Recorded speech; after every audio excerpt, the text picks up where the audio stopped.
Good morning, class. My name is Rick Carpenter. I'm a lieutenant with the South Haven Fire Department. I've worked for South Haven for going on 23 years.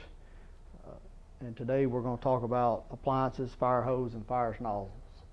Before we start that, we're going to talk about safety, which is today if we have to evacuate the building, we're going to exit through the door, take a right, go to the end of the hall, take another right. That will lead you outside to an outside stairwell. Take that down to the bottom floor. We'll all meet out front in the parking lot and take a par. If we go out the door and take a left, there's a fire extinguisher and an AED out there just in case if we need those.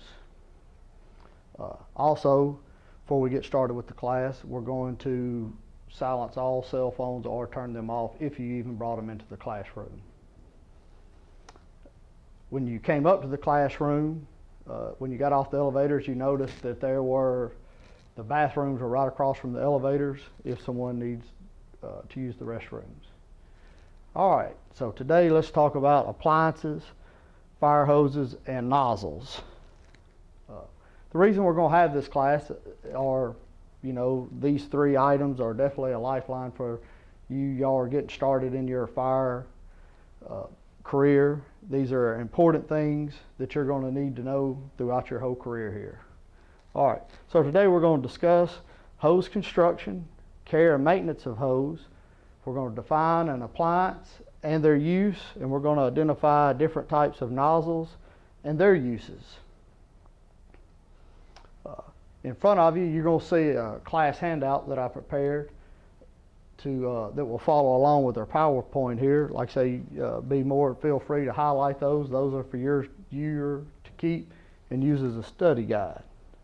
So objective 1 is hose construction. Fire hose are made in 3 different types. You had braided, woven, and wrapped construction.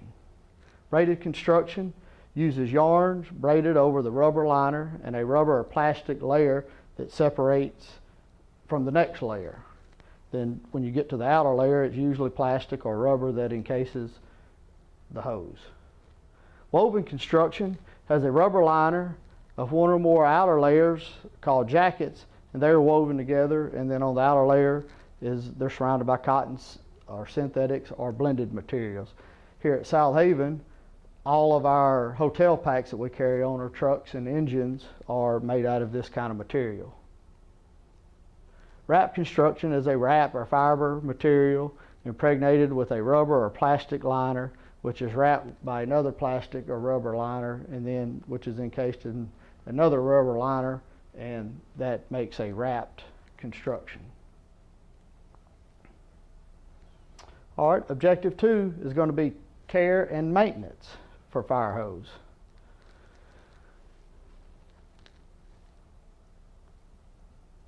All right, we want to take care and do maintenance on our fire hose. They're very important because it makes the fire hose last longer. It makes sure that the fire hose are operating properly, and assist and recognize any problems with hose so that if we have any problems with the fire hose, so we can repair them or replace them if needed. Fire hoses are subject to many different types of hazards. Some are, one of the main things is we load them on a fire truck.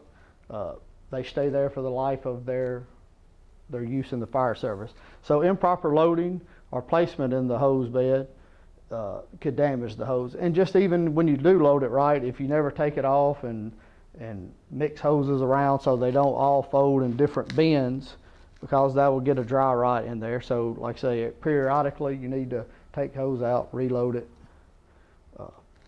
Then another way to damage the hose is when we're dragging it around on fire scenes and structure fires, is just pulling it around corners. You got 2 or 3 guys on the end of the hose pulling it around a brick corner or wood with nails or screws sticking out. Is an easy way to damage the fire hose. Car fires or even on structure fire scenes, if we lay out across the road, be careful with doing that, because you'll have vehicles, people will come in and run over, and sometimes that's even, or ambulances coming in, everybody gets excited, they'll run over a hose. So you definitely want to try to prevent the hose from being ran over. And then just another way that you damage the hose is just dragging the hose, which that's nothing we can do about it. We have to move it from point A to point B, which is dragging. So, you know, when we're out there dragging it around, that's going to cause damage to the hose. And another thing that damage hose is overpressurizing and water hammer of the hose. Now, this is stuff that we can prevent. You know, driver operator cannot overpressurize the hose. And, you know, as y'all learn in y'all's career and get to practicing, when we take nozzles, you know, when you open them up, open them slowly, close them slowly to prevent water hammer. Like I say, that creates a lot of damage to fire hose.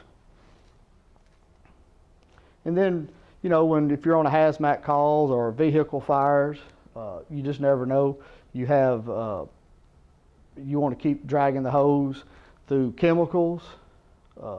If you're in house fires, you know, you want to make sure that you put the material out before you drag the hose across some hot embers, you know, through fires, because that will burn and damage the hose.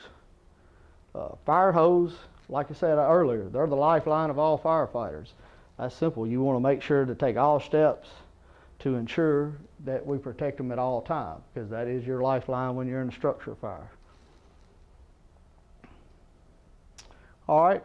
So now we've dragged hose through fire and everything. So now we want to do the care and maintenance of it. Is, you know, once the fire's over or the call's over, we want to clean the hose. Most of the time here at South Haven, we will after a fire, we will wash the hose off, put it back on the piece of equipment, get back to the station, and then we're going to take the hose back off and we're going to clean it.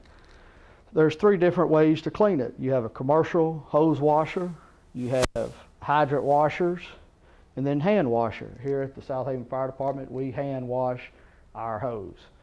You just use a bucket of water, mild soap with a brush, just get out there, scrub both sides of the hose, check the couplings, you know, make sure they're nice and clean and have no damage, and get all the dirt and grime off of them. At this time, you can definitely look to see if you see any damage to the hose for, you know, holes and tears in the hose. And please note, before you load the hose back on the piece of equipment, you know, we want to let it dry. Here at South Haven, we have a reserve of a lot of hose in a rack, so sometimes we'll let that hose dry, take hose out of a rack, put it back on the piece of equipment, and then that way it's not all the hoses all the time being bent over and get creases. We keep them rolled up, and that'll help the longevity of the hose. Objective 3, define appliances and their use. Does anyone here know what an appliance is? You're right. All right. An appliance is a device that water flows through, including adapters and connectors. All right, I'm going to, appliances include, I'll show you a picture. You know, we have some Storks connection and adapters that hook to our hydrants. Does anyone know what that is? Yeah, you're right. That is a Y. Then we have a nozzle down, an old nozzle down here. We have some reducers. We have some couplings, you know, male, female couplings. Portable hydrant. And also here on the South Haven Fire Department, we have a electronic hose clamp that I'll show you a picture of in just a minute. That you know, you put on the hydrant, hook the 5-inch supply to it, turn the hydrant on. The driver operator has the other end of a remote control that you have the hydrant on. He can remote controlly open the hydrant whenever he needs the water. Okay, objective 4. Types of nozzles here at the South Haven Fire Department and their uses. We have several types of nozzles that we use here at the South Haven Fire Department.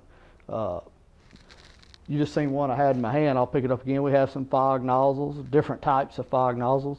This is the electronic hose clamp that I was talking about earlier. And then there's the remote control part that the driver keeps. Got some smoothbore nozzles, and then another